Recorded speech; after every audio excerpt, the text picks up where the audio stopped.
Edmund froze at the corner of the corridor, his hand pressed flat against the cold stone wall, his heart slamming against his ribs so hard he thought the sound alone might give him away.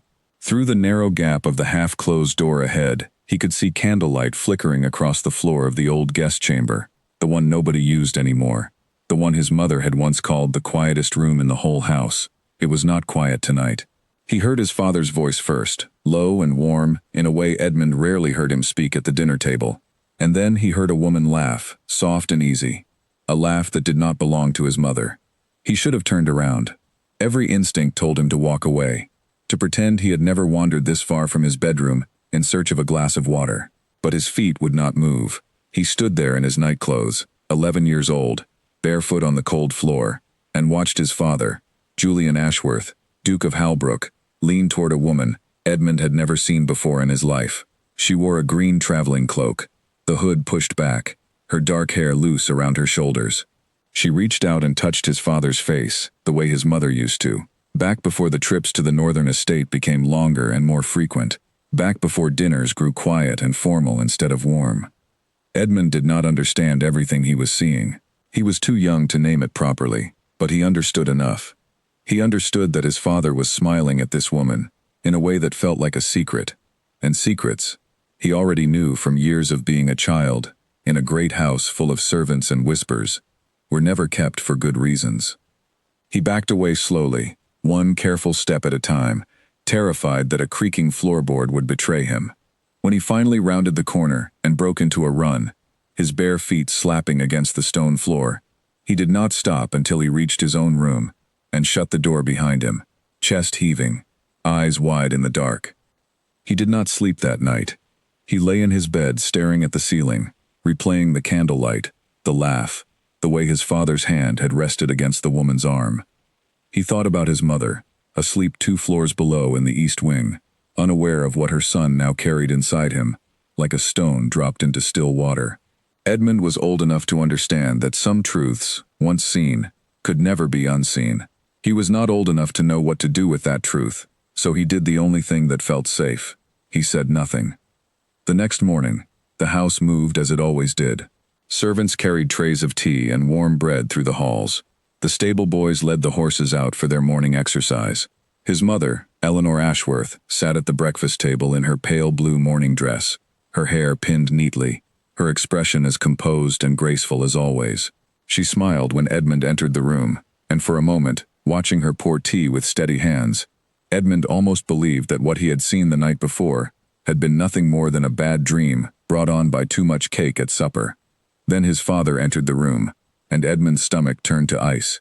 Julian Ashworth looked exactly as he always did, tall and composed, his dark coat pressed and his boots polished, greeting his wife with a light kiss on the cheek and ruffling Edmund's hair as he passed. Nothing in his face suggested any guilt at all. He asked Edmund about his writing lessons. He asked Eleanor whether the letters from the northern estate had arrived. He ate his breakfast and drank his tea and spoke of ordinary things, and Edmund sat frozen in his chair, staring at his plate, wondering how someone could seem so normal after what Edmund had witnessed only hours before. He wanted to speak. Twice he opened his mouth, the words gathering at the back of his throat, and twice he swallowed them back down. What would he even say? That he had seen a strange woman in the old guest room? That his father had been smiling at her the way he used to smile at Edmund's mother? He was afraid of being wrong. He was more afraid of being right. And so he sat in silence, pushing his eggs around his plate, until his mother asked, gently, whether he was feeling unwell. "I'm fine," he said, though his voice came out smaller than he intended. Eleanor studied him for a moment longer than necessary, her sharp eyes narrowing slightly, the way they always did when something did not quite add up. She said nothing more, but Edmund noticed the way she glanced toward her husband, then back toward her son, as if filing away a small detail she could not yet name. The days that followed were strange for Edmund, in a way he had never experienced before. He found himself watching his father more closely than he ever had, searching his face for signs of the secret Edmund now carried. He watched the way Julian answered questions about his travels, the way he sometimes hesitated before naming which town he had visited, the way letters arrived for him that he read quickly and folded away before anyone else could see the contents. Edmund had never noticed these things before, because he had never been looking for them. Now he could not stop looking. He also began avoiding the west corridor entirely, taking the long way around through the garden entrance even in bad weather, unwilling to walk past that guest room ever again. His riding master noticed him flinching at loud noises he would once have laughed off. Even the kitchen staff, who adored Edmund and always saved him the last of the honey biscuits, began to comment quietly among themselves that the young master seemed troubled lately, though none of them dared ask why. At night, the nightmares came.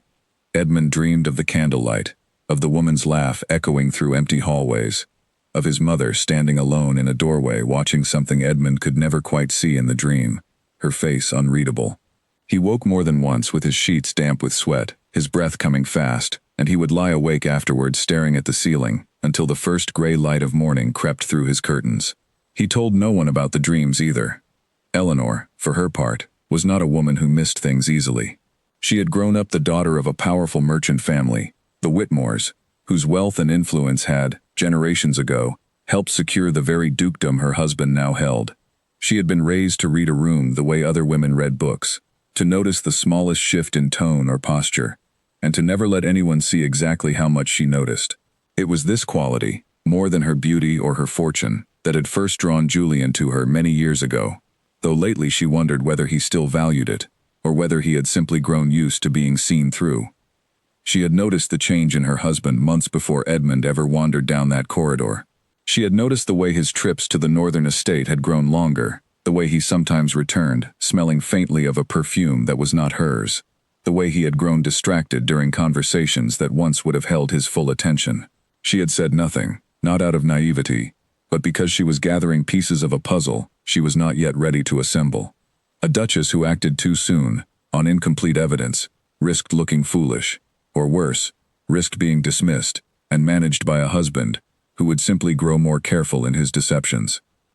But watching her son grow pale and quiet over the following days gave her a new urgency she had not felt before. Whatever was happening, it was no longer only her burden to carry. It had reached her child, and that changed everything. She began watching Edmund as closely as she had once watched Julian, noting the way his eyes darted toward the west corridor whenever they passed near it, the way he seemed to hold his breath during family meals, waiting for something to go wrong. One afternoon, she found him sitting alone in the library, a book open on his lap that he was clearly not reading, his gaze fixed somewhere far beyond the pages. She sat down across from him without a word, folding her hands in her lap, and waited. Edmund did not look up right away, but he felt her presence, warm and steady, and something in him wanted desperately to lean into it, to let go of the weight he had been carrying alone. "You've been quiet lately," Eleanor said softly, her voice carrying none of the sharpness she might use with the household staff, only gentleness reserved for her son. "I know when something is troubling you, Edmund. You've never been very good at hiding things from me." Edmund's throat tightened. He stared down at the book in his lap, tracing the edge of the page with his thumb, unsure whether to speak. Part of him wanted to tell her everything, to unburden himself of the image that had haunted his nights for over a week. Another part of him, the part that loved his father and did not want to be the reason his family shattered, urged him to stay silent just a little longer. "Nothing's wrong," he said, though even to his own ears, the words sounded hollow. Eleanor did not push him further that day. She had learned, over years of managing a household full of secrets, that forcing a confession too early often drove the truth deeper into hiding, rather than closer to the surface. Instead, she reached over and squeezed his hand once, gently, and told him that whenever he was ready to talk, she would be there to listen, without judgment and without anger. Then she rose and left him alone with his thoughts, though her own mind was now working faster than it had in weeks, turning over every strange detail of the past few months, searching for the thread that connected them all. That evening, as the house settled into its usual quiet rhythm, Eleanor stood at her bedroom window, watching her husband's carriage roll up the long drive, returning from another of his frequent trips. She watched him step down, straighten his coat, and glance toward the west wing before entering the house, a small, almost imperceptible habit she had noticed him developing over recent weeks. It was nothing on its own, but combined with everything else, it settled into her chest like a stone. Somewhere in this house, she thought, there was a truth waiting to be uncovered, one that had already reached her son before it had fully reached her, and Eleanor Ashworth, whatever else she might have been, was not a woman who let a threat to her family remain hidden for long. She simply needed patience and the right moment to draw it fully into the light. That moment, she suspected, was coming soon, whether she was ready for it or not. And when it came, she intended to be standing firmly on solid ground, with every piece of evidence she would need, already gathered quietly in her hands. She turned from the window as her husband's footsteps echoed faintly up the staircase, and she composed her face into its usual calm, practiced grace before he reached their door. Whatever storm was building beneath the surface of her household, she would meet it the way she met everything else in her life, with patience, precision, and a quiet strength that no one, not even the Duke himself, had ever managed to fully measure. The scream tore Edmund from his sleep before he even understood he had made a sound. He sat bolt upright in his bed, his nightclothes clinging to his skin, his breath ragged, the last image of his dream still burning behind his eyes, his mother standing at the end of a long hallway, calling his name, while a door slammed shut between them again and again. A moment later, quick footsteps sounded in the corridor outside his room, and the door burst open to reveal Eleanor herself, a candle in hand, her hair loose around her shoulders, her face tight with worry. "Edmund," she said, crossing the room in an instant, sitting on the edge of his bed and pulling him against her. "Edmund, what happened?" you cried out. For a moment, held against his mother's warmth, Edmund said nothing at all. He simply breathed, feeling the frantic pounding of his own heart, slow gradually against the steady rhythm of hers. She smoothed his damp hair back from his forehead, the way she had done when he was small enough to be frightened of thunderstorms, and she did not press him to explain right away, only held him until his trembling eased. "Bad dream," he finally whispered, though even as he said it, he knew it was only half true. The dream had been frightening, yes, but it was not born from nothing. It was born from a real memory, one he had been carrying silently for over a week now, and the weight of it had begun leaking out of him in his sleep, whether he wanted it to or not. Eleanor studied her son's face in the candlelight, noting the dark circles beneath his eyes, circles that had not been there a fortnight ago. She had watched him grow paler and quieter with each passing day, watched him flinch at sounds that should not have startled him, watched him take strange, roundabout paths through the house to avoid certain corridors entirely. She was no longer willing to wait for him to come to her on his own. Something inside her, some instinct sharpened by years of careful observation, told her that whatever secret her son carried could not wait any longer. "Edmund," she said softly, her voice gentle but firm, the voice she used when she needed the truth and would accept nothing less.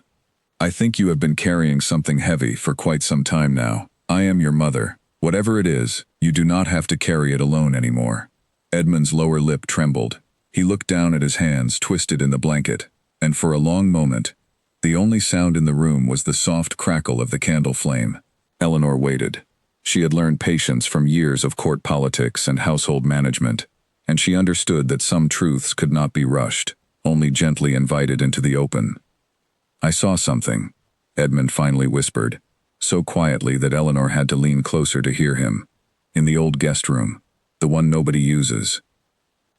Eleanor went very still. She kept her expression calm, though something cold had begun spreading through her chest. "What did you see, my darling?" Edmund's eyes filled with tears, and once the words began, they poured out of him in a rush he could no longer control, as though a dam, long straining under pressure, had finally broken. He told her about the candlelight, about hearing his father's voice, about the woman in the green cloak with the dark hair, about the way she had laughed and touched his father's face, about how he had run back to his room and never told anyone, terrified of what it might mean, terrified of breaking something in his family that could never be repaired. Eleanor listened to every word without interrupting, her face carefully composed even as something inside her cracked quietly into pieces. When Edmund finished, breathless and shaking, she pulled him close again and pressed a kiss to the top of his head, her arms steady even though her mind was reeling. "You did nothing wrong," she told him firmly. "Do you understand me, Edmund? You saw something you did not understand, and you carried it alone because you were trying to protect your family. That is not a fault. That is love. But you should never have had to carry something like that by yourself." "Is it my fault?" Edmund asked, his voice cracking. "Did I do something wrong? Should I not have been in that hallway?" "No," Eleanor said. and there was iron beneath the gentleness in her voice now, the kind of quiet strength that had once made her father's business rivals underestimate her at their own peril. None of this is your fault. Whatever is happening in this house, it belongs entirely to the choices of grown adults, and you will not carry the weight of it any further. I promise you that.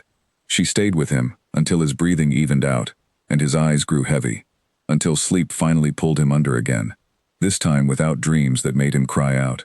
Only when she was certain he was resting peacefully did she rise from his bedside, blow out the candle, and step quietly into the corridor, closing his door behind her with the softest click. She did not return to her own bedroom. Instead, she walked the length of the darkened hallway toward the west wing, her bare feet silent against the cold stone floor, until she stood outside the door to the old guest room her son had described. She did not open it. She simply stood there for a long moment, staring at the dark wood grain, feeling something shift permanently inside her chest, a final piece sliding into place among the many small suspicions she had gathered over recent months. She thought of the perfume that clung faintly to her husband's coats after his trips north. She thought of the letters he read quickly and folded away before she could glimpse their contents. She thought of the estate accounts, which she had glanced through only briefly in recent weeks, but which had seemed, even then, slightly harder to follow than they used to be. Certain expenses grouped together under vague headings that told her nothing specific. She thought of the way Julian sometimes glanced toward this very wing of the house upon returning from his travels, a habit she had noticed but not yet understood. Now she understood. And more than that, she understood that whatever was happening had already reached far enough to frighten her son awake at night, to steal the color from his cheeks and the ease from his laughter. That, more than anything else, hardened something inside Eleanor that had, until this moment, remained soft, with hope that perhaps she was imagining the worst, that perhaps there was some innocent explanation for all the small, strange details she had noticed. There was no innocent explanation anymore. Her son had seen it with his own eyes. She returned to her own chambers before dawn, moving through the familiar halls with the composed grace of a woman who had spent years learning to hide her true feelings behind an unshakable exterior. She did not weep, though part of her wanted to. She did not rage, though part of her wanted that too. Instead, she sat at her writing desk as the first gray light crept through the curtains, and she began, methodically, to plan. She would not confront Julian yet. She understood, with the clarity of someone who had watched her own father navigate treacherous business dealings for years, that confronting an opponent before gathering full evidence only gave that opponent time and warning to cover their tracks more carefully.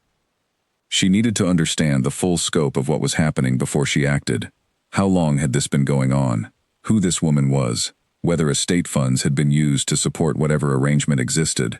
Whether there were consequences beyond the emotional betrayal that now threatened her family's stability and reputation? She thought of Charles Winslow, an old friend of her father's, who had served as the family's trusted lawyer for decades, and who had always shown her a quiet respect that many men of his profession did not extend to women, even women of her standing. If anyone could help her trace the threads of this situation discreetly, without alerting Julian to her suspicions before she was ready, it would be Charles.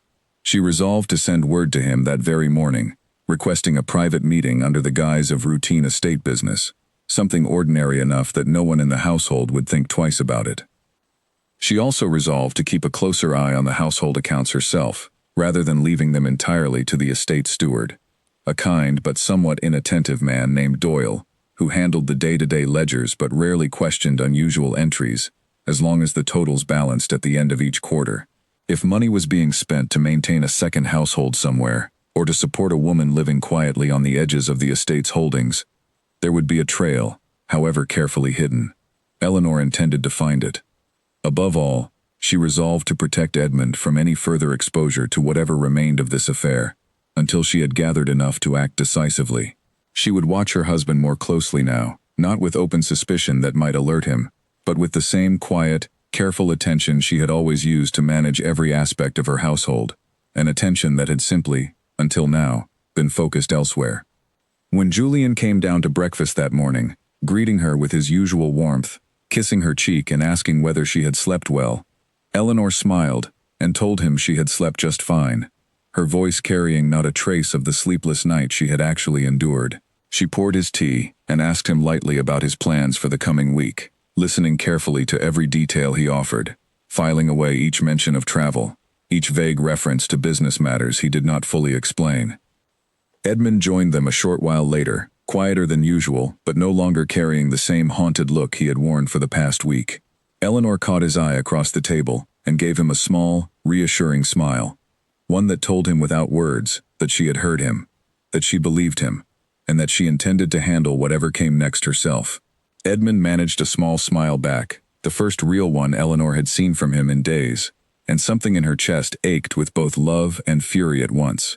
Love for the son she would protect at any cost, and fury at the man sitting across the table so calmly, so certain that his secrets remained safely buried.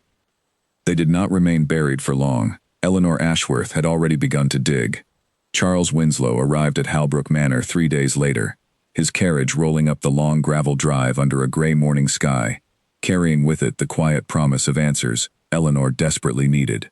He was an older man now, silver-haired and slightly stooped, but his eyes remained as sharp as they had been decades earlier, when he first began handling the Whitmore family's business affairs.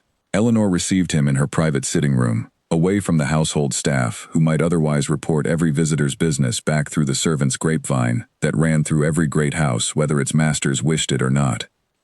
"You said this concerned estate matters," Charles said once the door was closed and tea had been poured, his voice carrying the careful neutrality of a man who had learned long ago never to assume anything before hearing the full story. "But your letter had a tone I have not heard from you in many years, Eleanor. Not since your father passed."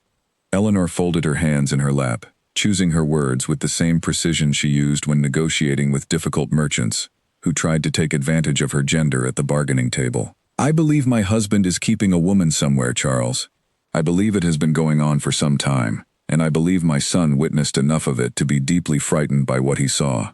I need to know the truth, all of it, before I decide what to do." Charles set down his teacup slowly, his expression grave. "You suspect the household finances are involved as well?" "I suspect everything," Eleanor said. "I have noticed unusual entries in the ledgers over recent months, expenses grouped under vague headings that Doyle has not questioned. I have noticed my husband's increasingly frequent travels north, longer each time, and I have noticed the way he carries himself differently when he returns, distracted, guarded, as though managing 2 different lives has begun to wear on him, even if he does not realize it shows." Charles nodded slowly, and Eleanor could see him already turning the problem over in his mind, the way he had once turned over contract disputes for her father, weighing angles, considering strategies, searching for the safest path forward. "I can look into the household accounts myself, if you wish, without raising suspicion. I have handled the Whitmore family's legal matters long enough that no one in this house would think it strange for me to review the ledgers on your behalf, particularly if we frame it as routine oversight related to your own inheritance." "Yes," Eleanor said immediately, "do that. And Charles, I also need to know who this woman is, her name, where she lives, how long this arrangement has existed. I cannot act without knowing the full shape of what I am dealing with." Charles studied her for a long moment, and something like sympathy passed across his weathered face, quickly replaced by the professional composure he had built over a lifetime of handling delicate family matters for powerful clients. "I have some contacts who handle discreet inquiries of this nature. It may take a week, perhaps 2, but I can have answers for you.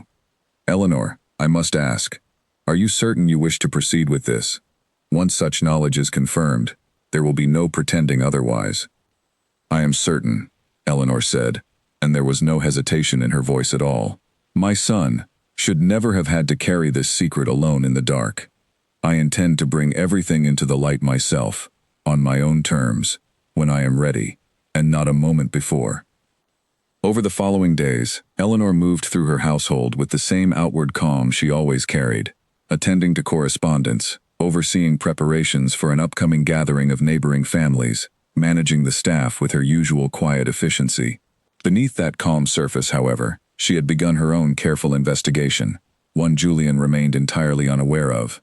She started with the household ledgers, requesting them from Doyle under the guise of reviewing expenses ahead of the season's planned renovations to the East Wing Gardens.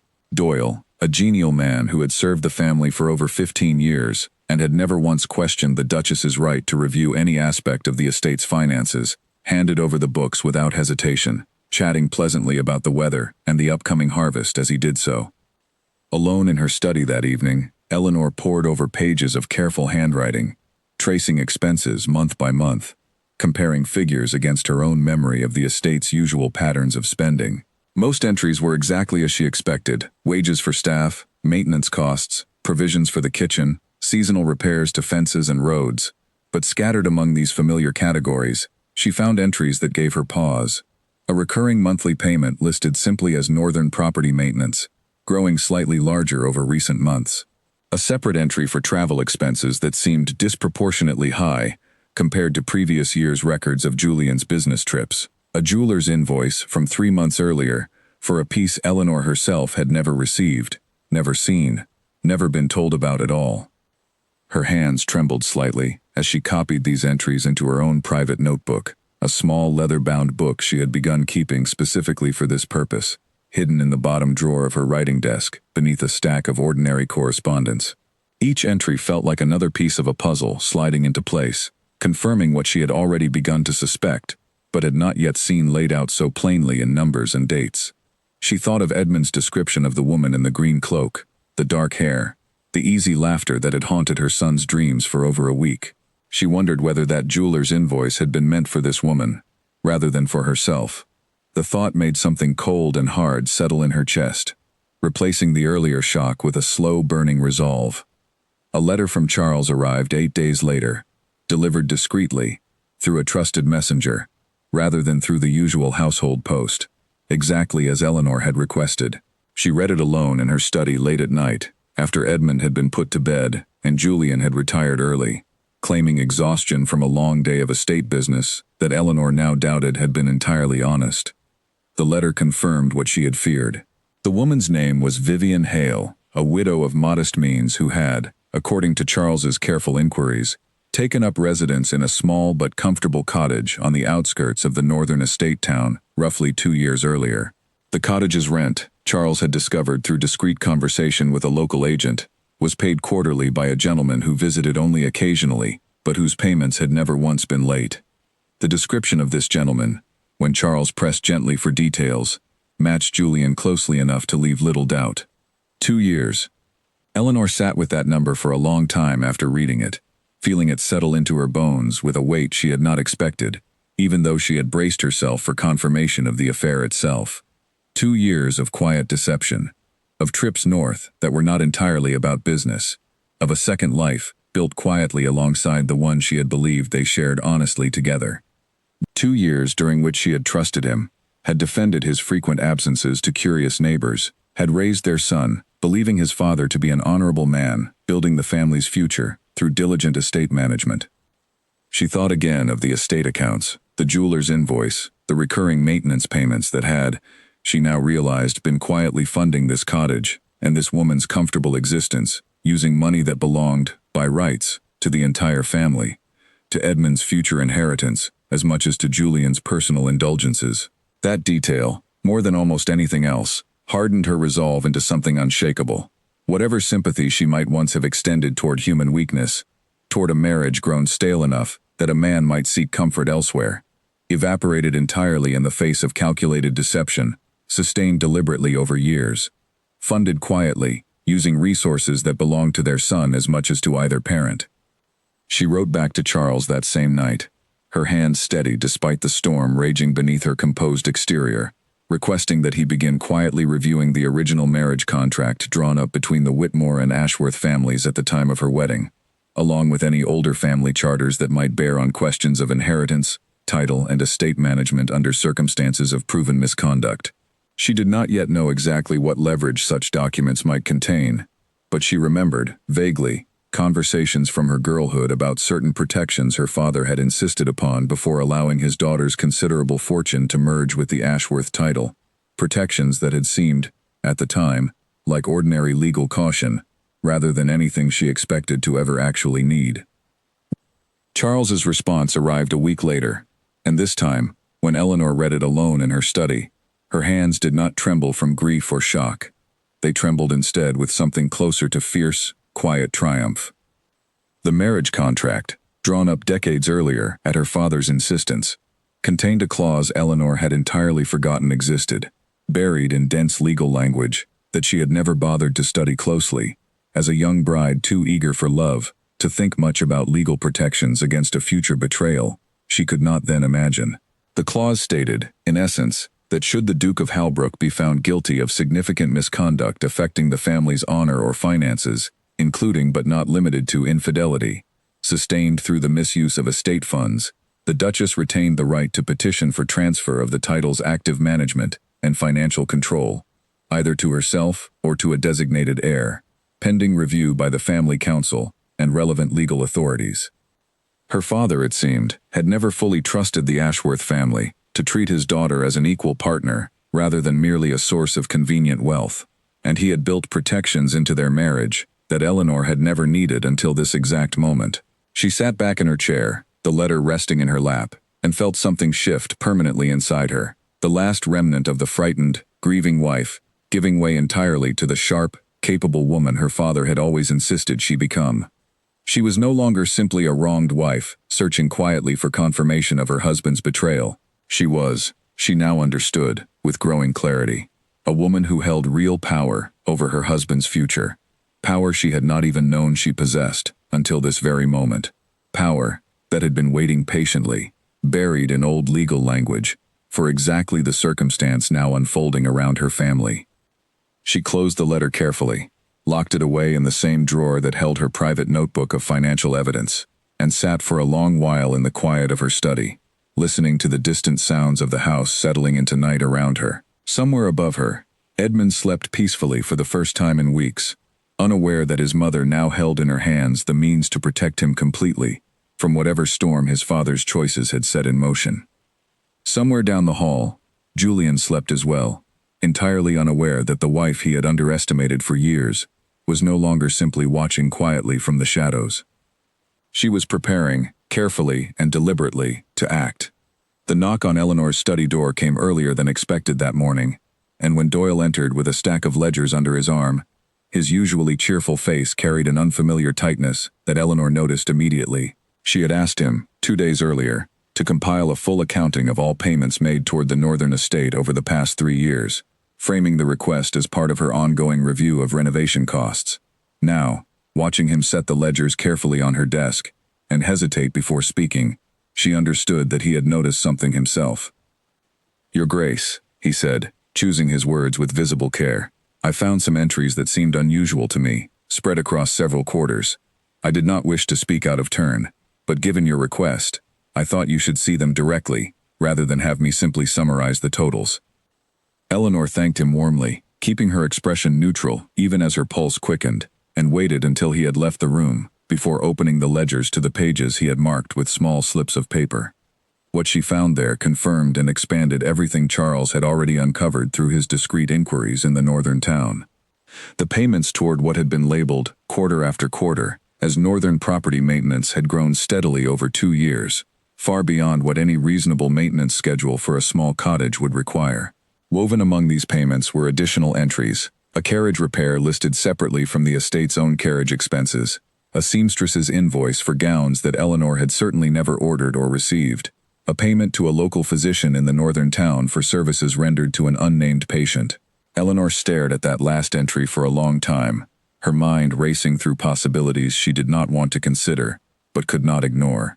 She sent an urgent letter to Charles that same afternoon, describing what she had found and asking him to investigate further, particularly the physician's entry, which struck her as potentially significant in ways the other expenses were not.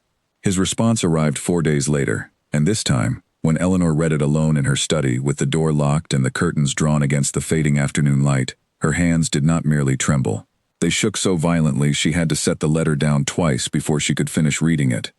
Vivian Hale, Charles had learned through careful and discreet conversation with the physician's assistant in the northern town, had given birth to a daughter 8 months earlier. The child, according to local gossip that Charles's contact had gathered without revealing its true purpose, was said to bear a striking resemblance to a gentleman who visited the cottage only occasionally, but whose visits, when they occurred, were treated by the local townspeople with the careful discretion reserved for matters everyone understood, but no one openly discussed.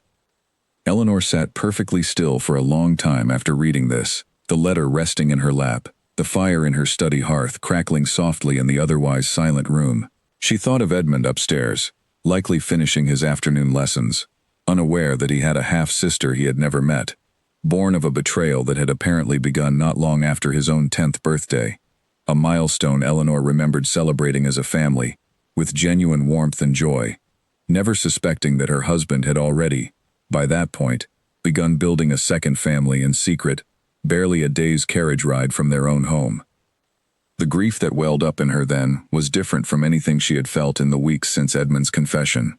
It was not merely the pain of betrayal, though that pain remained sharp and constant beneath everything else. It was something closer to a profound, cold clarity, the recognition that whatever affection she had once held for Julian, whatever partnership she had once believed they shared in raising their son and managing their family's legacy together, had been quietly hollowed out from within for years, while she remained entirely unaware, trusting a man who had built an entire second life in the shadows of the one he shared with her. She thought of the marriage contract clause Charles had uncovered, the protection her father had insisted upon decades earlier, and for the first time since learning of its existence, she understood with complete certainty that she intended to use it, fully and without hesitation. This was no longer merely a private betrayal she might quietly manage or forgive for the sake of appearances and family stability.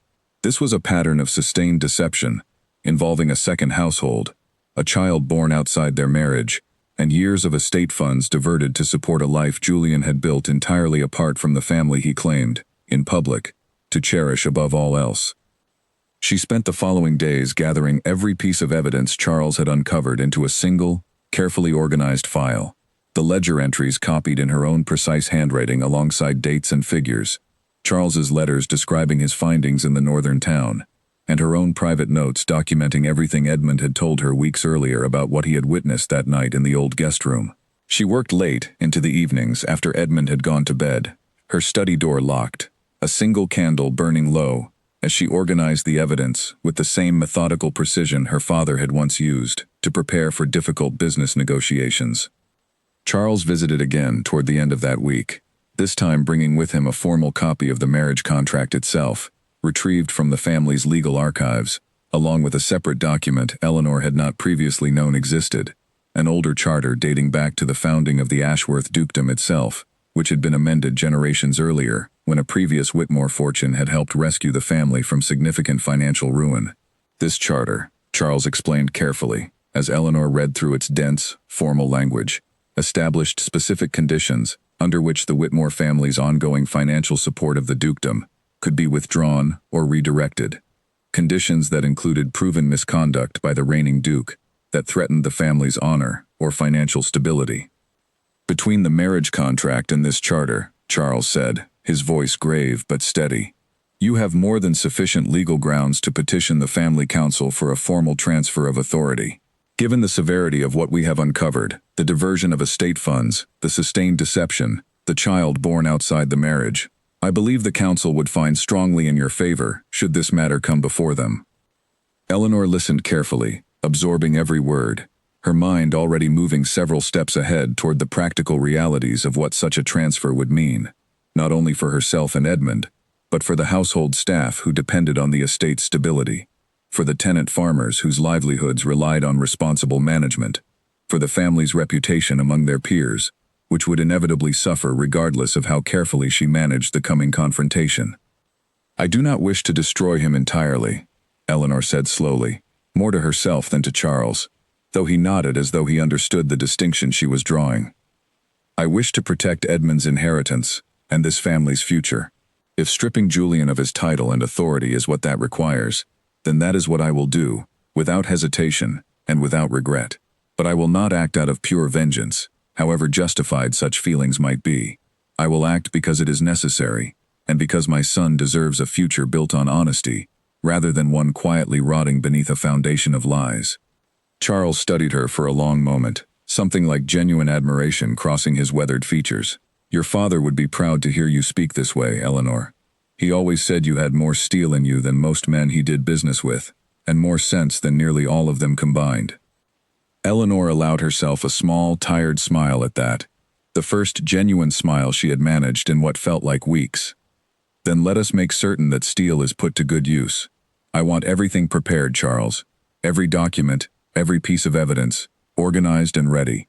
I intend to confront Julian directly, before this goes before any formal council, both because I believe he deserves the chance to hear the truth from my own lips first, and because I suspect his reaction will tell me a great deal about how difficult this process is likely to become." "And if he refuses to accept responsibility?" Charles asked. "If he denies everything, or tries to turn the matter against you somehow?" Eleanor's expression hardened into something resolute and unshakable. "Then I will proceed exactly as this contract allows me to, with or without his cooperation. I have spent weeks gathering proof, precisely so that his denials will mean nothing against what we can demonstrate clearly to the family council. He built his second life carefully, Charles, but not carefully enough. Every payment left a trail. Every lie left evidence somewhere, waiting for someone patient enough to find it. I have been patient. Now I am ready to act." That night, after Charles had departed and the house had settled into its familiar evening quiet, Eleanor stood once again at her bedroom window, watching the darkened grounds stretch out toward the distant tree line, and felt, for the first time in weeks, something steady beginning to settle inside her chest, alongside the grief and anger that remained. She was no longer merely a wife, blindsided by betrayal, gathering evidence in fearful secret. She was a woman, fully prepared to reclaim control over her family's future, armed with proof, with legal standing, and with a resolve that had been quietly building inside her since the night her son first confessed what he had seen in that candle-lit room. Tomorrow, or perhaps the day after, she would confront Julian directly.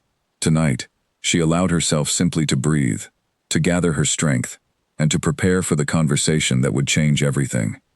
The study door clicked shut behind Eleanor, with a quiet finality that seemed to echo through the room far louder than the sound itself warranted. Julian looked up from his desk, surprised to see his wife entering his private study so late in the evening, a leather folder clutched firmly in her hands, her expression composed in a way that immediately put him on guard, though he could not have said exactly why. "Eleanor," he said, setting down his pen and rising slightly from his chair. "Is something wrong? You look troubled." "Sit down, Julian," she said, and something in her tone, calm but utterly without its usual warmth, made him lower himself back into his seat without argument. She crossed the room and placed the leather folder on his desk directly in front of him, then stepped back and folded her hands, waiting. Julian glanced at the folder, then back up at his wife's face, searching for some clue as to what was happening. "What is this?" "Open it," Eleanor said simply. He did, slowly, and Eleanor watched every flicker of expression cross his face as he began flipping through the pages inside, the copied ledger entries in her careful handwriting, Charles's letters describing his findings in the northern town, and finally, near the bottom of the stack, a brief written summary. Eleanor had prepared herself, listing the cottage, the payments, the physician's visit, and the child born 8 months earlier to a woman named Vivian Hale. The color drained slowly from Julian's face as he read, his hands growing still against the pages, his breath catching audibly in the quiet room. When he finally looked up at her again, Eleanor saw not the confident, composed Duke who had greeted her at breakfast every morning for the past several weeks, but something far more uncertain, almost frightened, though he tried quickly to mask it beneath a practiced expression of calm. "Eleanor, I can explain." "Do not," she interrupted, her voice sharp enough to cut through whatever excuse he had been preparing. "Do not insult me with an explanation, Julian. I do not want your reasons. I do not want to hear whatever story you have constructed in your mind to make this seem less than what it plainly is. I want to know only one thing. Is it true?" Silence stretched between them, heavy and suffocating. Julian's jaw worked silently for a long moment, and Eleanor watched him weigh his options, watched him consider, perhaps, whether further denial was even possible, given the thoroughness of what lay before him on his own desk. Finally, his shoulders sagged slightly, and something like resignation settled over his features. "Yes," he said quietly, "it is true." Eleanor had expected this moment to feel like a fresh wound, another cut added to the many she had already endured over the past weeks of careful investigation. Instead, hearing him admit it aloud felt strangely like relief, the last flicker of doubt finally extinguished. replaced entirely by the cold, steady resolve she had been building since the night Edmund first told her what he had seen. "How long?" she said, though it was not really a question. She already knew the answer from Charles's careful research, but she wanted to hear whether Julian would tell her the truth even now, or whether he would try to minimize what he had done. 2 years, he admitted, and to his credit, he did not attempt to shorten the timeline or soften the number. "Eleanor, I never meant for it to become what it became. It started as something small, something I told myself meant nothing." "And the child?" Eleanor asked, cutting through his attempt at explanation once again. "Did that also mean nothing, Julian?" He flinched visibly at that, and for a moment, something that might have been genuine shame crossed his face. "I did not plan for that to happen. But she is mine, Eleanor. I could not simply abandon her." "No," Eleanor agreed coldly. "So instead you used estate funds, money meant for the maintenance of this family's holdings and for our son's future inheritance, to support a woman and a child you kept hidden from your own wife for 2 years. Is that a fair summary of what has happened here, Julian?" He said nothing, which Eleanor took as confirmation enough. She watched him for a long moment, studying the man she had married nearly 14 years earlier, searching for some remnant of the person she had once loved deeply, and finding, instead, only a stranger who had built an entire secret existence alongside the life they supposedly shared together. "I imagine," Eleanor continued, her voice steady, despite the storm raging beneath her composed exterior, "that you expected this conversation to go rather differently, should it ever occur at all. Perhaps you expected tears, perhaps pleading, perhaps a wife too concerned with scandal and appearances to do anything beyond quietly demanding you end the arrangement, while she continued playing her role as your dutiful duchess. Is that what you expected, Julian?" Julian's expression shifted, something defensive creeping into his features now, as though he sensed the conversation moving toward territory far more dangerous than a simple confrontation over infidelity. "Eleanor, whatever you are planning, please consider what this would mean for Edmund, for the family name, for everything we have built together." "Everything we have built together," Eleanor repeated, and for the first time since entering the room, something sharp and dangerous flashed across her otherwise composed features. "Julian, our son discovered your betrayal with his own eyes weeks ago, and he has been suffering nightmares ever since, terrified to walk down a corridor in his own home, carrying a secret no child should ever have to carry alone. You speak to me of what this would mean for Edmund, as though you have not already caused him tremendous harm through your own choices." Julian's face paled further at this, and Eleanor could see genuine shock registering there, as though the possibility that Edmund himself had witnessed something had not previously occurred to him. He saw enough," Eleanor said firmly. "Enough to understand that something was deeply wrong in this family, enough to lose sleep over it for weeks while you continued attending breakfast each morning, as though nothing at all had changed.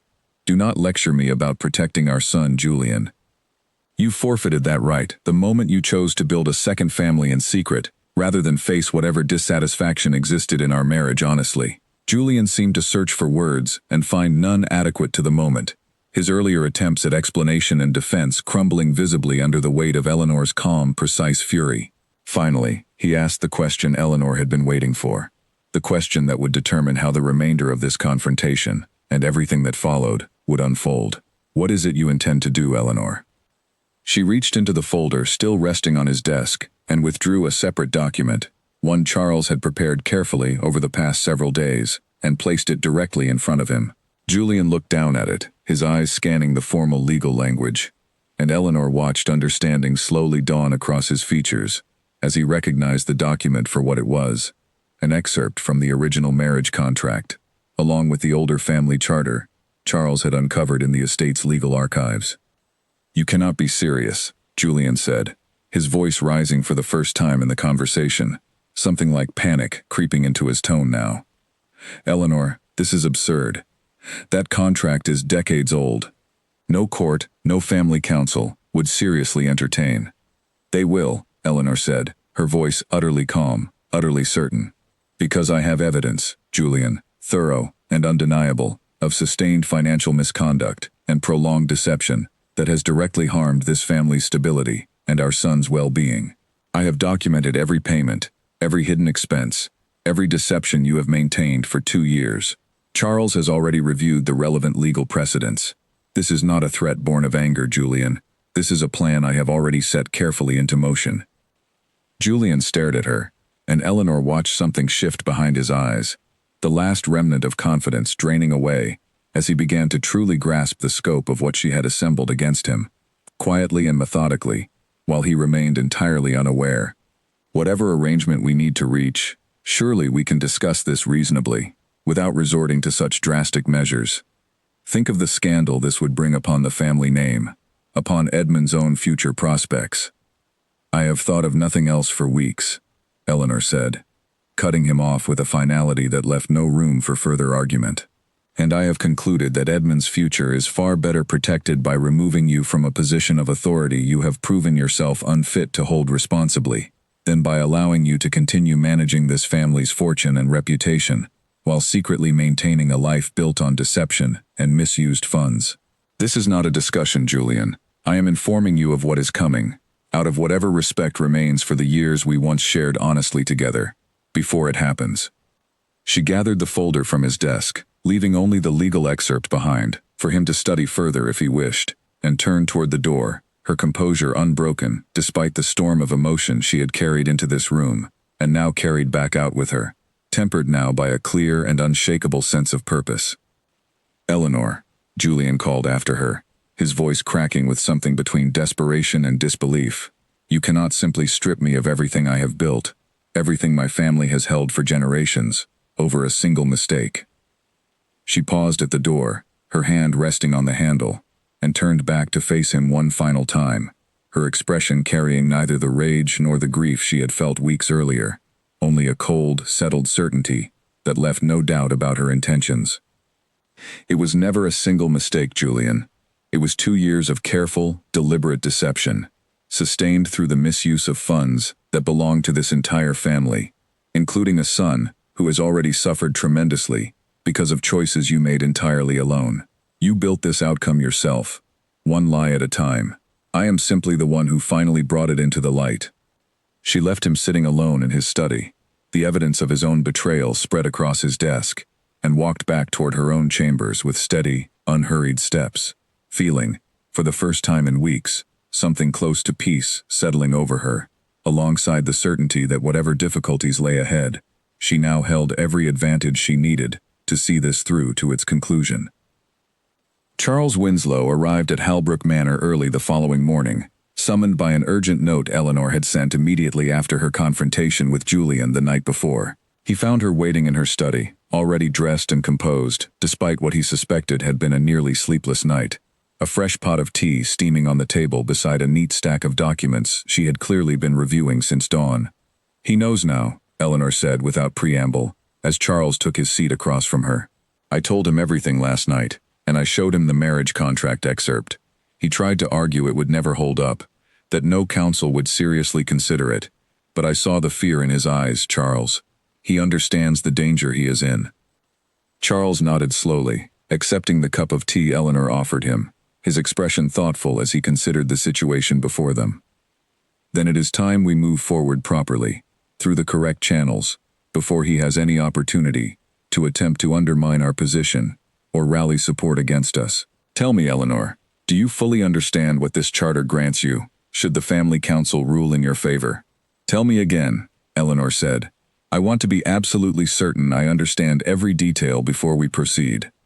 Charles reached into his own leather case and withdrew the formal document, laying it carefully on the table between them, and began walking her through its provisions with the same patient thoroughness he had once used to explain complex contracts to her father decades earlier. The charter, established generations before when a Whitmore fortune had rescued the Ashworth dukedom from near financial collapse, granted the Whitmore family, and by extension any Whitmore heir married into the Ashworth line, the right to petition for a formal review of the Duke's fitness to manage the estate's holdings, should credible evidence of significant misconduct come to light. The key phrase, Charles explained, tapping the relevant passage with one weathered finger, is fitness to manage. This is not simply a matter of personal betrayal, Eleanor, however painful that betrayal has been. The charter concerns itself with whether the reigning duke has proven himself capable of responsibly managing the estate's finances and reputation on behalf of the family as a whole, including future heirs. Given the evidence we have gathered, the diverted funds, the sustained deception, the financial support of a household outside the marriage using estate money. I believe we have more than sufficient grounds to demonstrate that Julian has failed in exactly this regard. And if the council agrees, Eleanor said, what happens then? Does the title pass to Edmund immediately, or does it remain with Julian in name only, while I manage the actual affairs of the estate? That depends somewhat on the council's specific ruling, Charles said carefully, but given the precedent set by similar cases in the past, I would expect the most likely outcome to involve stripping Julian of active management authority over the estate's finances and holdings, while formally naming Edmund as the heir apparent under a regency structure, with you serving as regent until he reaches his majority. Julian would likely retain the title itself in a purely ceremonial capacity, stripped of any real power, though even that arrangement could be challenged further given the severity of what we have documented. Eleanor absorbed this information carefully, turning it over in her mind, weighing the practical realities of what such an arrangement would mean for her household, for the tenant farmers and staff who depended on stable leadership, for Edmund's own future as he grew toward the responsibilities that would eventually fall to him. I want Edmund protected above all else, she said finally. Whatever arrangement best secures his inheritance and his future, without exposing him to further scandal or instability, that is the path I wish to pursue. Then we should move quickly, Charles said, before Julian has the opportunity to consult his own legal counsel or attempt to rally sympathy among members of the family council who may have personal loyalties to him that predate your marriage. I can have the formal petition prepared within the week, along with a complete presentation of our evidence for the council's review. They spent the remainder of that morning working through the details together, Eleanor providing additional context from her own ledger review, while Charles organized the legal framework of their petition with the careful precision of a man who had spent decades ensuring that powerful families' interests were protected against exactly this sort of crisis. By midday, they had assembled a comprehensive case, the ledger entries, documenting years of diverted funds, Charles's discreet findings from the northern town, confirming both the cottage arrangement and the child born to Vivian Hale, and a formal legal argument grounded firmly in the marriage contract and older family charter that Eleanor's father had insisted upon decades earlier. There is one more matter we should discuss, Charles said, as their work drew to a close for the day, his tone growing slightly more cautious. The family council includes several members who have known Julian since childhood, men who may be inclined to view this matter through the lens of old friendship rather than strict legal reasoning. We should prepare for some resistance, Eleanor, even in the face of clear evidence. I expected as much, Eleanor said. Julian has always been skilled at cultivating loyalty among those who benefit from his goodwill. But I would remind you, Charles, that my own father sat on that council for many years before his passing, and the connections and respect he built during that time have not entirely faded, even now. I do not intend to rely on sympathy or old friendships to win this case. I intend to rely on evidence so thorough and undeniable that resistance becomes untenable, regardless of anyone's personal loyalties. Charles smiled slightly at that, the first genuine smile Eleanor had seen from him since this entire ordeal began weeks earlier. Your father would be very proud, Eleanor, to see how thoroughly you have prepared for this. I have rarely seen a case built with such careful precision. Over the following days, word began to spread quietly through certain channels that a formal petition was being prepared regarding the Duke of Halbrook's fitness to manage the family estate, though the full details remained closely guarded between Eleanor, Charles, and the small circle of trusted allies they had begun to assemble in preparation for the council's review. Julian, for his part, grew increasingly withdrawn during this period, spending long hours alone in his study, his usual confident demeanor replaced by a visible tension that even Edmund noticed, though he said nothing about it, sensing instinctively that something significant was unfolding beneath the surface of the household's daily routines. Eleanor made a point of maintaining her own composure throughout this period, continuing to manage the household's daily affairs with her usual efficiency, attending to Edmund's education and well-being with particular attention, determined that whatever storm was building around them would not further disrupt her son's sense of stability and safety. She spent time each evening sitting with him, listening to him describe his lessons and his writing practice, watching the color slowly return to his cheeks as the nightmares that had plagued him weeks earlier gradually began to fade, replaced by the simple assurance that his mother was handling whatever needed to be handled, and that he need not carry the burden alone any longer. "Mother," Edmund asked one evening, as she tucked him into bed, his voice carrying a hesitant curiosity he had not shown in weeks. "Is father in some kind of trouble?" Eleanor considered her answer carefully, unwilling to burden her son with the full complexity of what was unfolding, but equally unwilling to lie to him outright after everything he had already endured. "Your father made some choices that were not fair to this family, Edmund, and those choices have consequences. I am working to make certain that whatever happens next protects you and secures your future properly. That is all you need to worry about for now." Edmund studied her face for a long moment, and Eleanor could see him weighing her words carefully, searching for reassurance beneath the careful diplomacy of her answer. "Will things go back to how they were before?" "No," Eleanor said gently, deciding that honesty, even difficult honesty, served her son better than false comfort. "Things will not go back to how they were before, Edmund, but I promise you, they will become better than they have been for some time now. You will not have to carry frightening secrets alone anymore, and this family's future will be built on honesty rather than hidden lies. That is worth far more than returning to how things used to be." Edmund seemed to accept this, nodding slowly, and Eleanor kissed his forehead and stayed with him until his breathing evened into sleep, grateful to see him resting peacefully, rather than tossing fitfully through nightmares, as he had for so many nights before. She returned to her own study afterward, where the formal petition Charles had helped her prepare sat neatly organized on her desk, ready for submission to the family council within the coming days, and felt, despite the weight of everything still ahead, a growing sense that she was finally moving toward a resolution that would protect her son and secure their family's future, regardless of the scandal and difficulty that would inevitably accompany the process still to come. The great hall at Halbrook Manor had rarely hosted such tension within its ancient stone walls, not even during the difficult years of dispute over boundary lines with neighboring estates that Eleanor remembered from her girlhood. The family council had convened at Charles's formal request, 5 members seated at the long polished table beneath the tall windows, each one a respected figure among the region's noble families, tasked with reviewing matters of significant importance to the great houses, whose fortunes and reputations they had sworn to protect, through fair and careful judgment. Julian arrived accompanied by his own legal counsel, a younger lawyer named Frederick Combs, whom he had retained hastily in the days following Eleanor's confrontation. His expression carefully composed, though Eleanor could see the tension in the set of his shoulders, the tightness around his eyes that betrayed the confidence he was working hard to project. He had spent the preceding week, Eleanor knew from careful reports gathered through trusted household contacts, attempting to rally support among old friends and distant relations, hoping to build a case that this matter represented nothing more than an unfortunate personal indiscretion, unworthy of such drastic legal action. He had found less support than he had hoped. Word had begun spreading, carefully but persistently, through the correct channels that Eleanor and Charles had cultivated, regarding not merely an affair, but the diversion of estate funds toward a second household, the existence of a child born outside the marriage, and years of calculated deception that had directly harmed the well-being of the young heir himself. Several of the friends Julian had approached for support had grown notably cool in their responses, unwilling to publicly defend conduct that reflected so poorly once the full scope became known.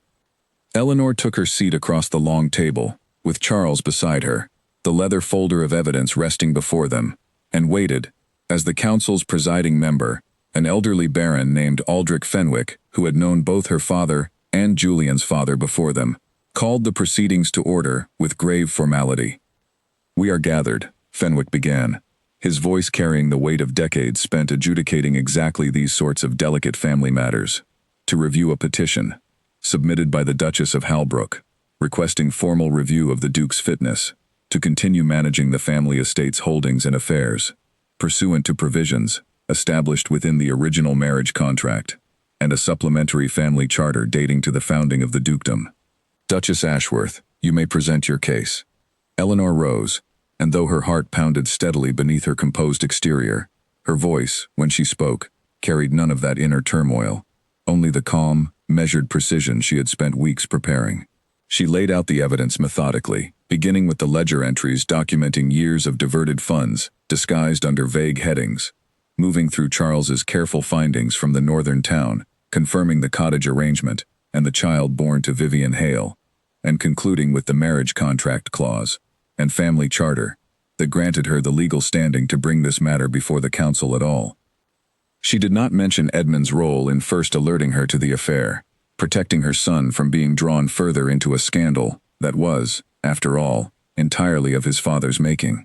She spoke instead of the financial evidence, thorough and undeniable, of the sustained pattern of deception spanning 2 full years, of the specific sums diverted from the estate's holdings toward the maintenance of a household that existed entirely outside the family's knowledge or consent.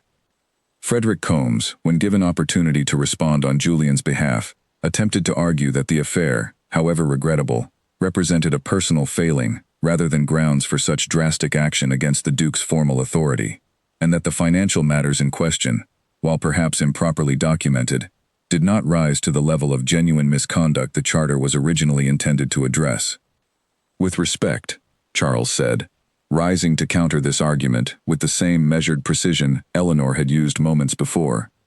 The charter speaks specifically to conduct that threatens the family's honor and financial stability.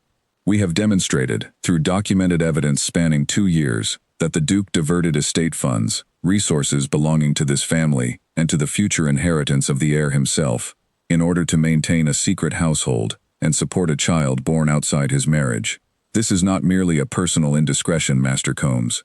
This is a sustained pattern of financial misconduct that has directly harmed the very family this charter was designed to protect.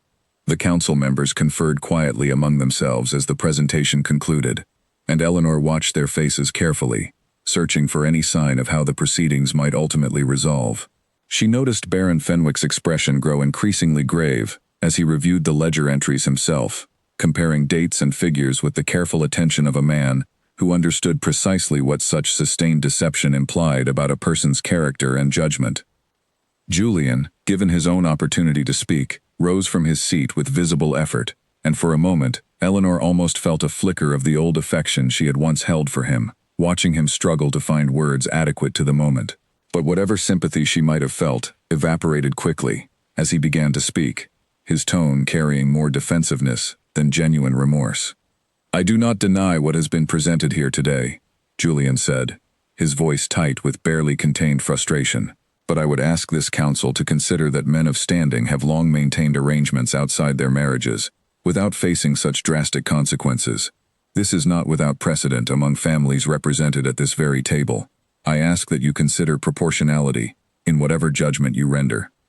A murmur passed through the gathered council members at this, and Eleanor saw at least 2 of them exchange uncomfortable glances, though whether from personal recognition of Julian's argument or discomfort at his attempt to normalize his conduct, she could not immediately tell. Baron Fenwick, however, fixed Julian with a stern, unyielding gaze that silenced whatever further argument he might have intended to offer. "Your Grace," Fenwick said, his voice carrying the full authority of his position, "this council has, on occasion, shown leniency toward personal indiscretions that did not extend beyond the bounds of private conduct, and did not misuse family resources meant for the benefit of the estate and its heirs. What has been presented today extends well beyond such bounds. You diverted funds meant for this family's future toward the maintenance of a secret household for 2 years. You allowed your own son to discover evidence of this deception firsthand, causing him documented distress. These are not matters this council can treat lightly, regardless of any precedent you might invoke."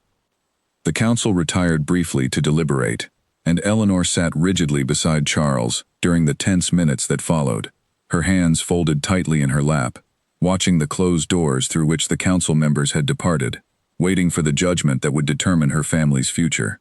Charles reached over at one point and squeezed her hand briefly, a small gesture of reassurance that Eleanor appreciated more than she could easily express. When the council returned, Baron Fenwick's expression carried the grave finality of a decision already firmly settled. "This council finds," he announced, his voice carrying clearly through the silent hall, "that the Duke of Halbrook has engaged in sustained financial misconduct and deception that directly threatens the honor and stability of this family.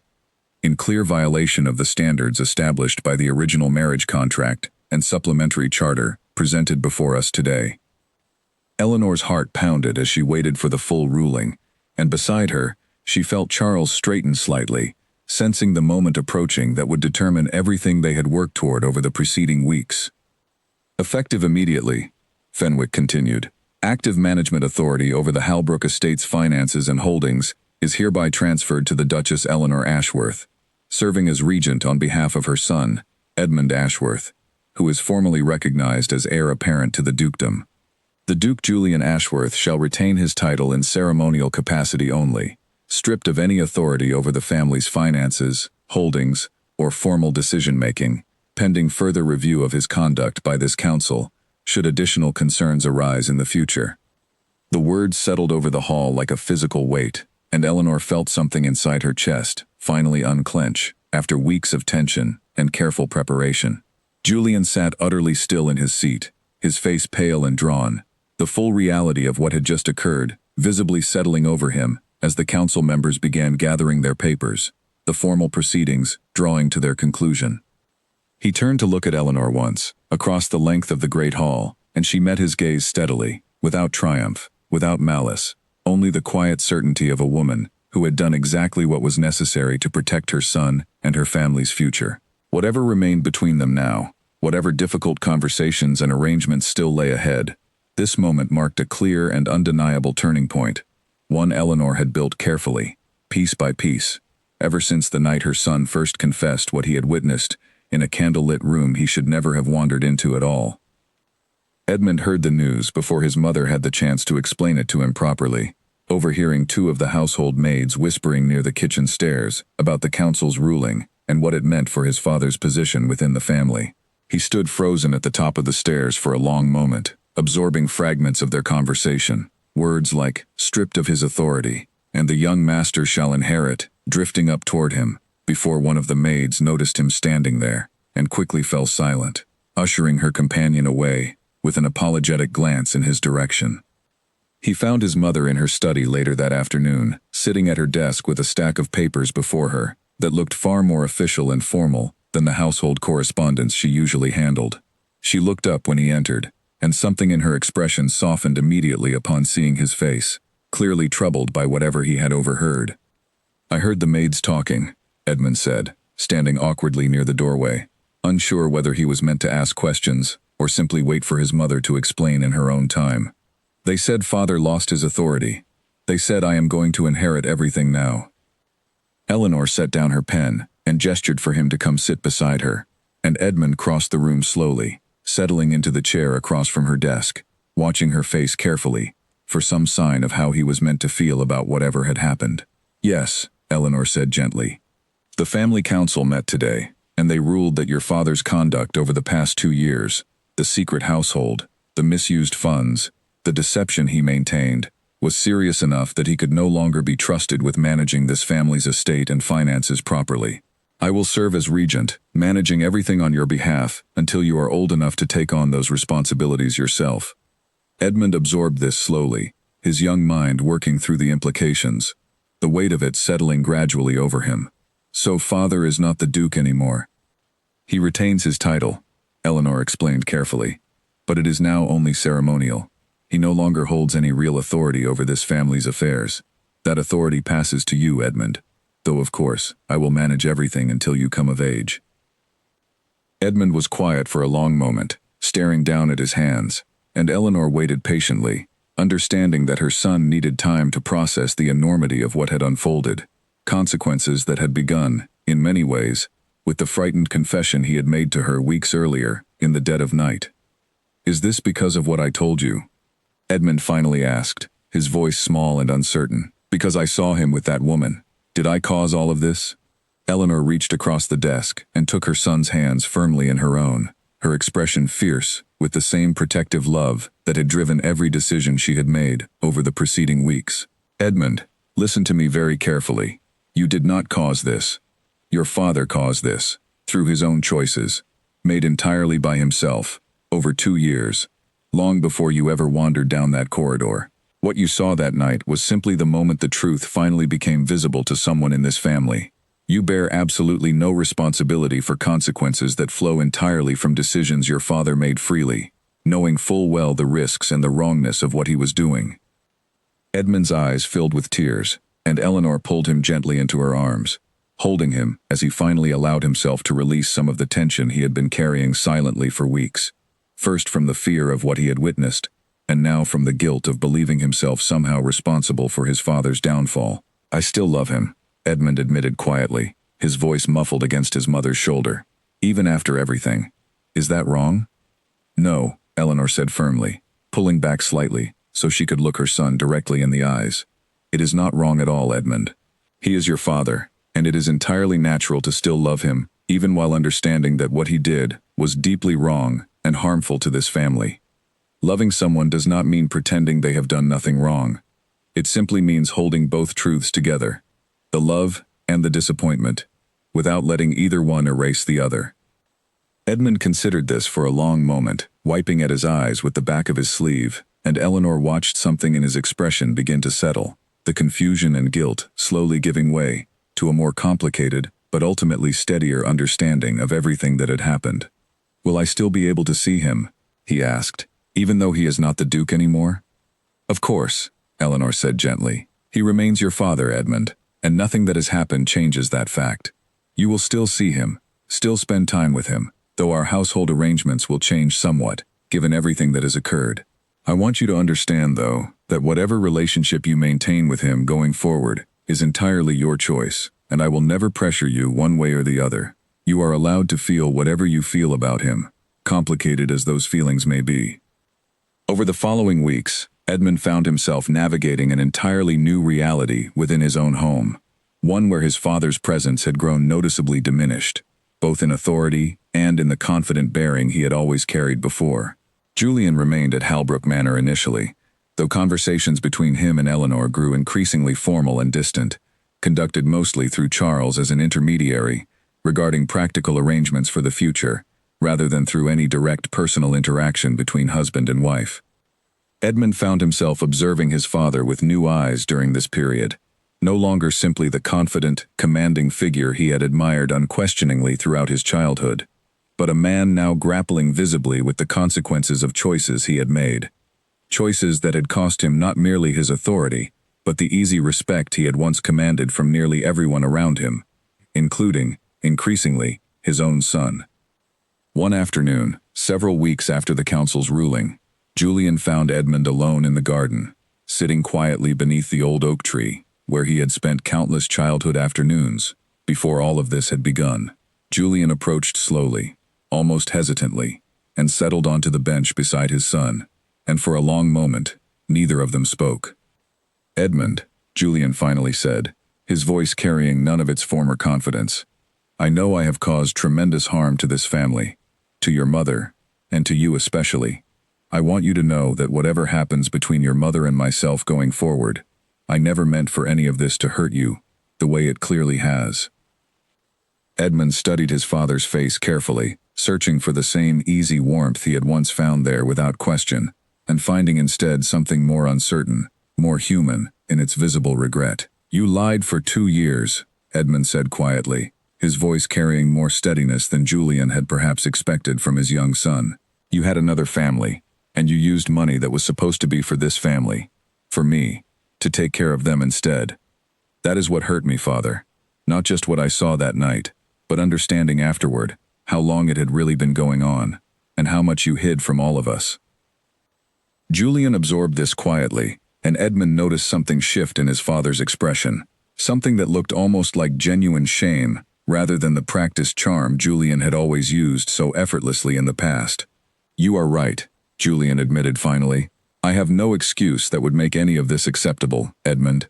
I made choices that were selfish and wrong, and I understand, if it takes considerable time before you can trust me again, if you ever fully can." They sat together in silence for a while longer, the afternoon light filtering gently through the oak leaves above them, and Edmund found, somewhat to his own surprise, that hearing his father acknowledge the full weight of his wrongdoing so plainly brought him a measure of peace he had not expected. It did not erase what had happened, did not restore the easy, uncomplicated love he had once felt without question, but it allowed him, gradually, to begin separating the father he still loved from the choices that father had made. Understanding finally that he could hold both truths together without either one destroying the other, exactly as his mother had told him weeks earlier. "I still want you in my life," Edmund said eventually, his voice quiet but resolute. "But things are different now. I need time to understand what that means for us." "That is more than fair," Julian said, and for the first time in weeks, something like genuine relief crossed his features. Relief that his son was not simply casting him aside entirely, despite everything that had happened. "Take whatever time you need, Edmund. I will be here, however this eventually settles between us."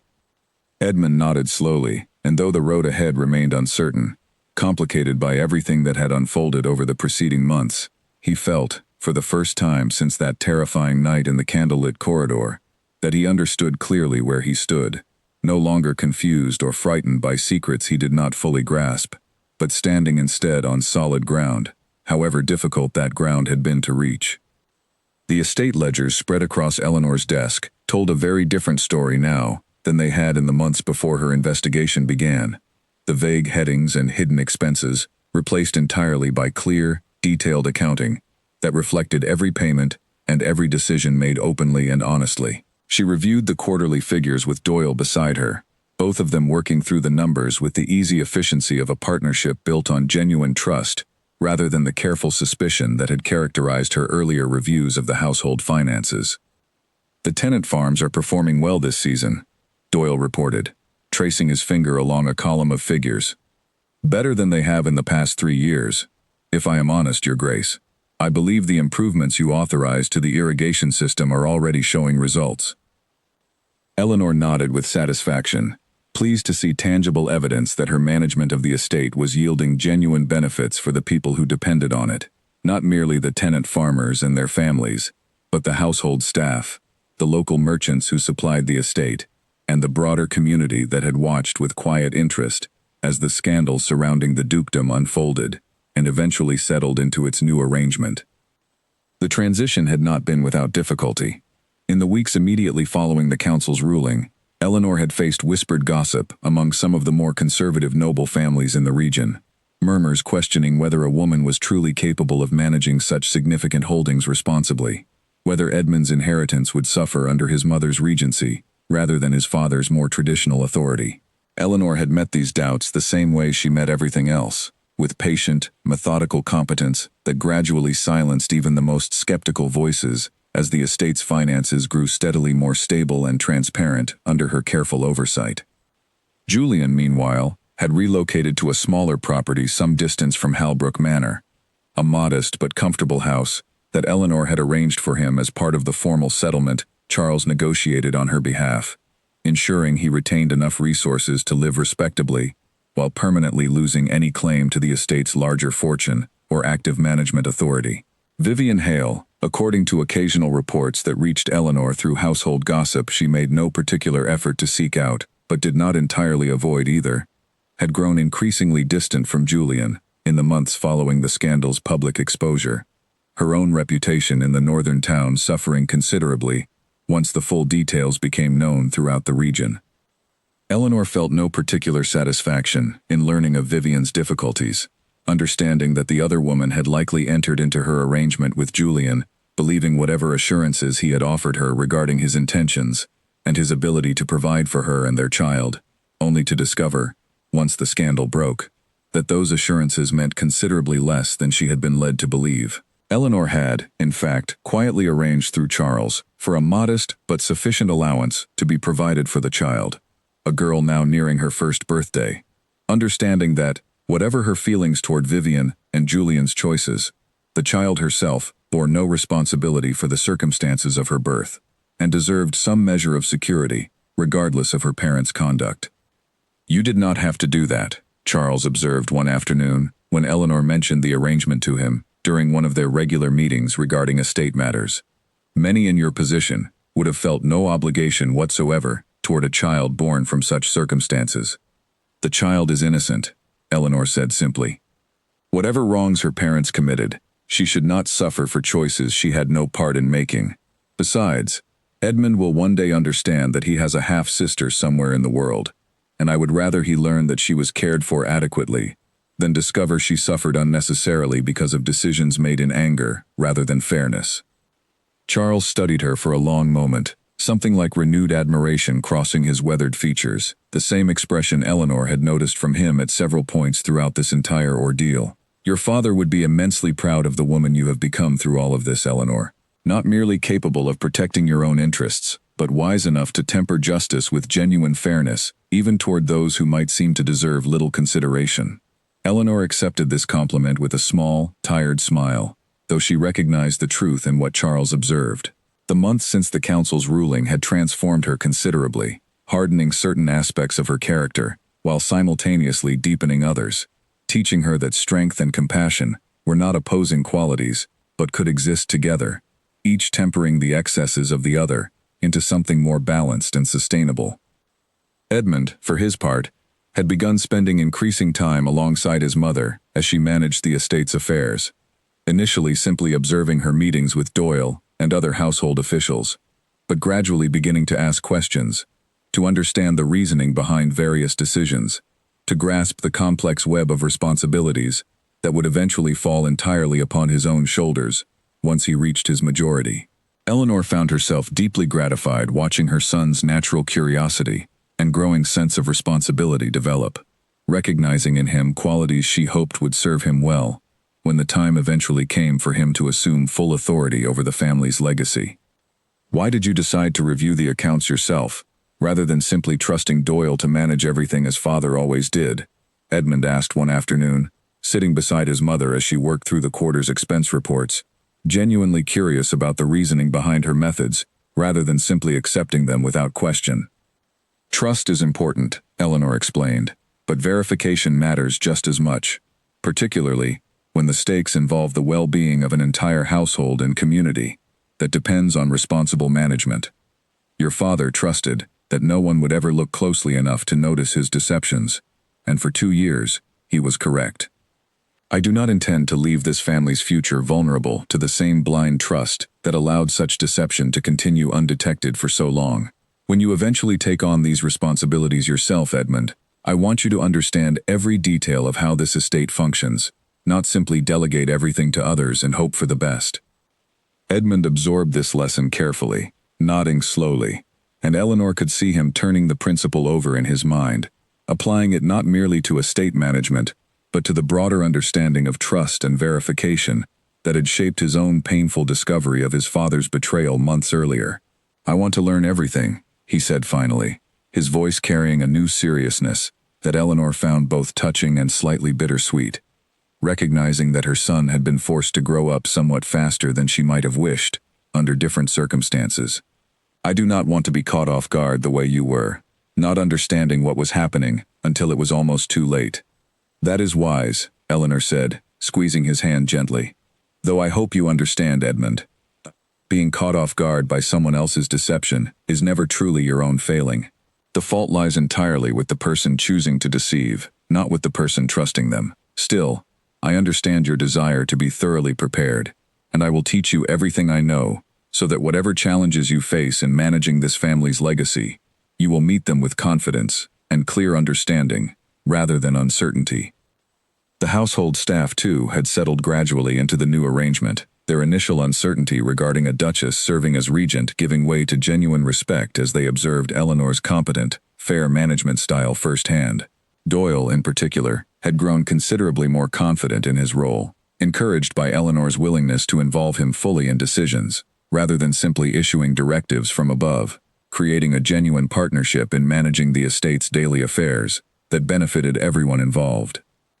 As the months passed, Halbrook Manor gradually settled into a new rhythm, one built on transparency and genuine partnership rather than the hidden currents of deception that had quietly undermined the household for 2 years before Edmund's fateful discovery in that candlelit corridor. Eleanor found herself, somewhat to her own surprise, developing a genuine sense of fulfillment in her expanded role, discovering capabilities within herself that she had never previously had occasion to fully exercise, capabilities her father had perhaps always suspected she possessed when he insisted upon those careful legal protections decades earlier.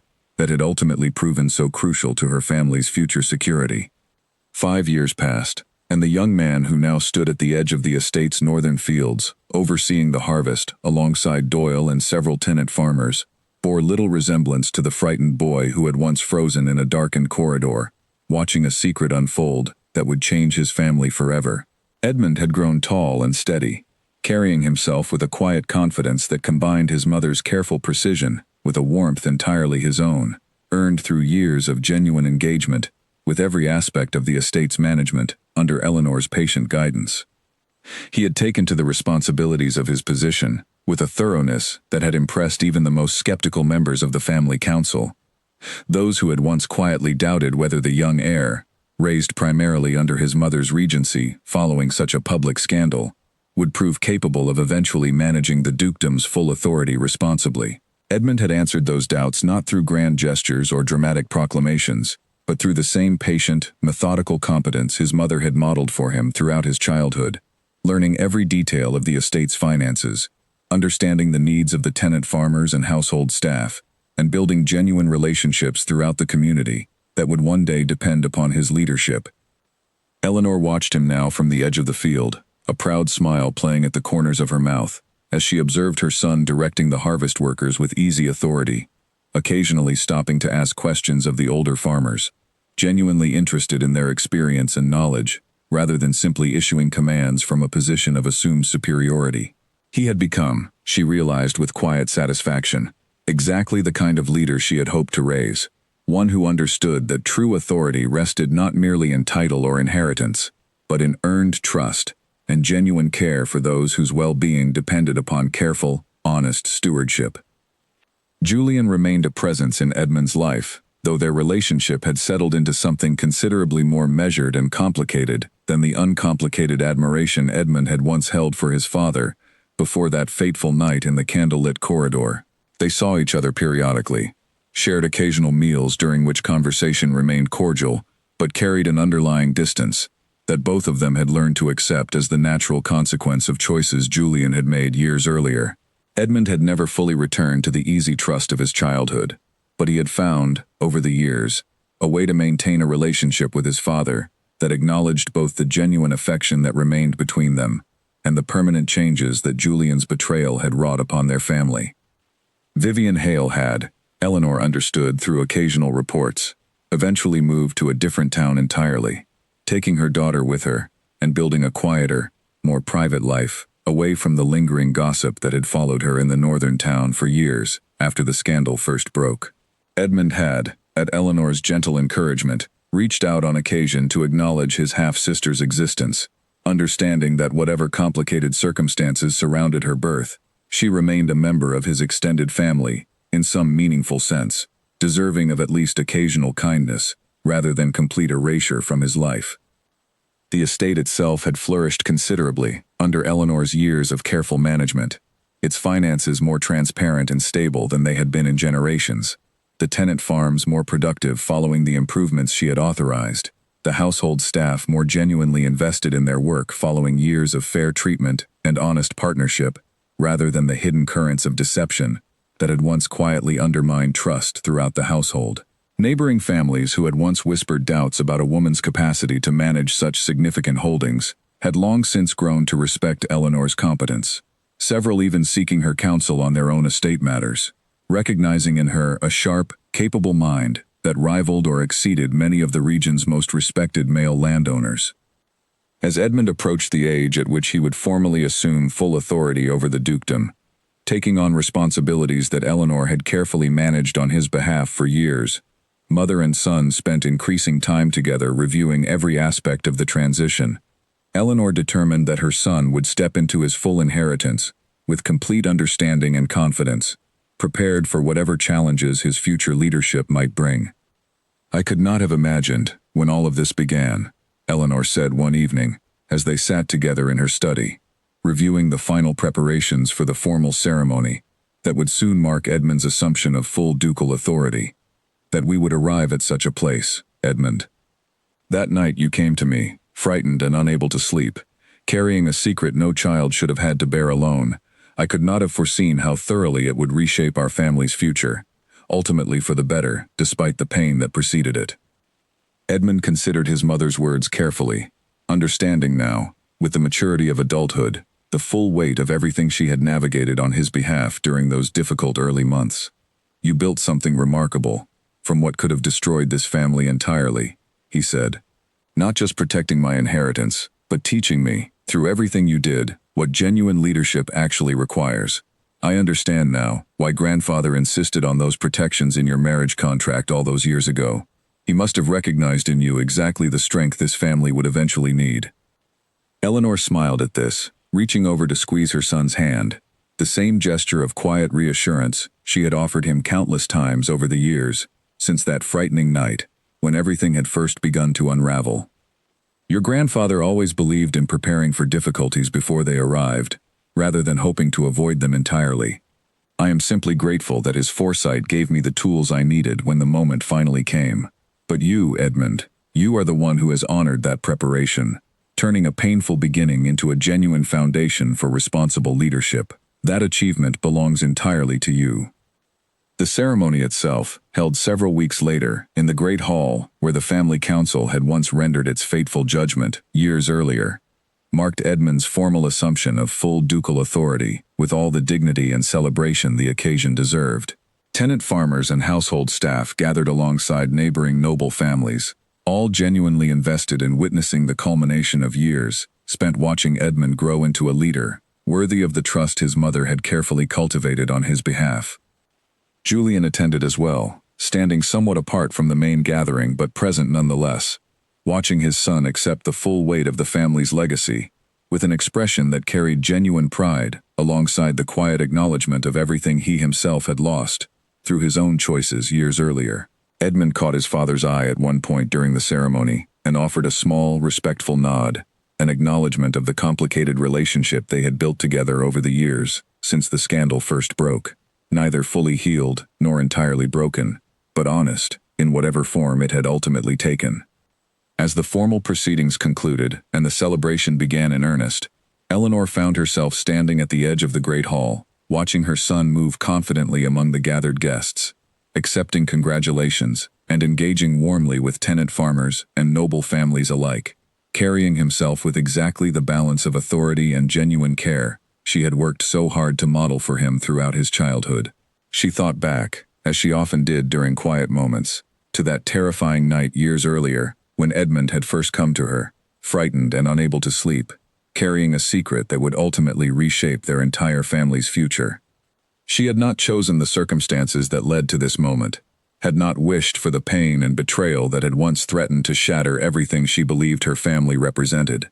But watching her son now, confident and capable, prepared to lead this estate and its community with genuine integrity and care, Eleanor understood that whatever difficult path had brought them to this point, the family that emerged from that darkness was stronger, more honest, and ultimately more worthy of the legacy they had built together than the fragile, deception-ridden household that had existed before the truth finally came into the light.